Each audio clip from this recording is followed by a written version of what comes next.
Hello everyone, what's up?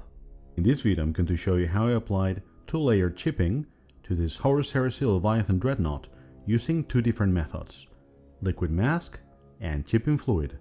So if you want to learn how to apply chipping to your Warhammer models, this Horus Heresy Weathering tutorial is for you. Let's start. We're going to apply our liquid mask with a bit of kitchen sponge held with pliers. But first we will unload most of the product onto some kitchen paper, just as if we were dry brushing. This I did off camera, by the way. As you can see, the idea is to gently dab our sponge, add surface details, corners and any surfaces that might get wear and tear in real life. Now those bigger blobs that you can see on one side of the pauldron aren't really up to my usual standards. I hadn't used liquid mask in over a year and it shows. Fear not, however, for this technique is not really difficult, it just requires practice. By the time I got to the torso, however, I had my mojo working again. As you can see, I was able to create very fine chips in tight groups, which is really ideal. This worked really great with the white top coat, as you will see later.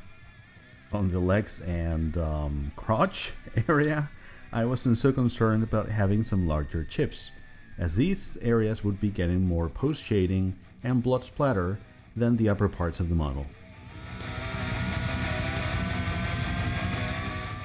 When it came to the second shoulder though, I wanted to rectify the previous mistakes. I was very pleased to be able to pull off very fine, tightly grouped paint chips again. Now it was time to lay down the white base coat over pretty much the entirety of the model. I didn't use any masking at all this time around. As you can see, I'm gradually building up opacity, going very easy on the trigger. If you have any experience with the airbrush, you will also have noticed that I'm pretty much shooting paint continuously rather than in bursts. And all this with a perfectly smooth finish and without having to ever stop to clean the tip of my airbrush. All of the above is possible thanks to using lacquer paints. Tamiya XF2, which I've used recently, is quite good, but this is the golden standard. But now for the fun part, creating actual paint damage. As you can see, I'm using this old hard brush to create a lot of friction on those panels. This has two effects. The first and more obvious one is that the liquid mask under the white paint is removed. The second one is that the sheer abuse that I'm subjecting the paint to is creating very fine scratches and microchips. This effect is what I call mechanical weathering, and it is an amazing byproduct of liquid mask chipping.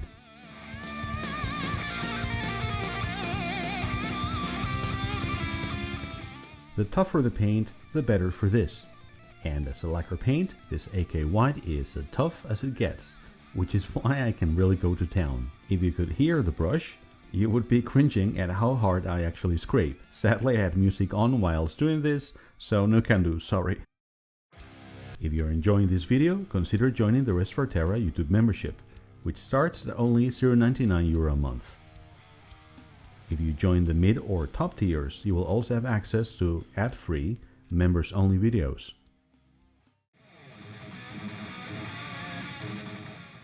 Time for a second round or serving of chipping. Before applying chipping fluid, I masked all the parts to be painted in blue with camel putty.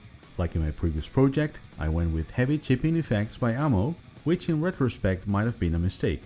More on that later. In any case, I applied it in two light coats, like I always do, and allowed it to dry for some 20 minutes. This here is my blue paint of choice for all my World Eaters. I thinned it around 60% with AK's own thinner and started spraying it in thin, semi-transparent coats. As you can see, this meant building up opacity even more slowly than with the white before. And at the same time, it also allowed me to use the dark chips as a sort of map to guide this second layer of chipping. Next, it was time to apply some water to the area to be chipped. After letting the water sit for a few seconds, I took a toothpick and started creating small incisions in the paint using the previous layer of chips as a guide.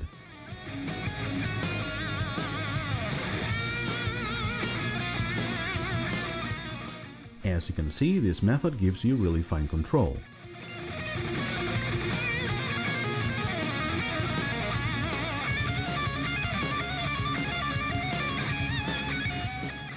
If you want, you can leave it at that, but I normally like to give the area another pass with a wet brush in order to enlarge some of the chips and create some more random damage.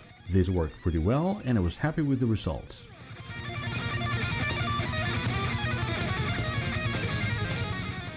The other pauldron, however, the one with the large chips, did not work so well. I couldn't really leave the dark patches showing, so I was kind of forced to create even larger chips on the blue paint. So this is the end result once more. Overall, I'm really proud of this model. I'm super happy with the base. I really like the chipping on the white panels. The rust streaks are some of the best I've done. And I had forgotten how much fun blood splatter effects are. However, the chipping on some of the blue panels did not work entirely as planned, as I mentioned earlier. Now, I'm not going to shy away from that, and I truly believe that good tutorials are not about showing you something that worked perfectly well and without problems, but about sharing the lessons that one learns as you go. And as an educator myself by trade, I can tell you this without a doubt. Most learning, if not all, happens when we make mistakes. So in short, what mistakes did I make in connection with the blue chipping? Well, primarily two, I would say. Firstly, when I was applying the liquid mask to the first pauldron or shoulder, I knew that the chips were too large. It would only have taken me a few minutes to wait for them to dry, remove them, and then reapply them. However, in my haste to get this video ready, I didn't. First mistake. Secondly, my choice of chipping fluid was a bit risky. I should probably have gone with the scratches effects one instead of heavy chipping. Again, the reason for that was that I wanted to accelerate the process, as sometimes you actually have to scrub really hard with these lacquer paints. So remember, do as I say, not as I did here. So sometimes you have to go slow to go fast. In any case, if you follow my process and take those two things into account, I am positive that you will get excellent results yourselves. By the way, if you're wondering when I'm going to do a tank again, you should know that my next members only video will cover my process for the Grimchar B1 tank, which featured in last week's giveaway. And speaking of YouTube members, thank you very much guys. Your support means a lot to me and helps me keep making content each month.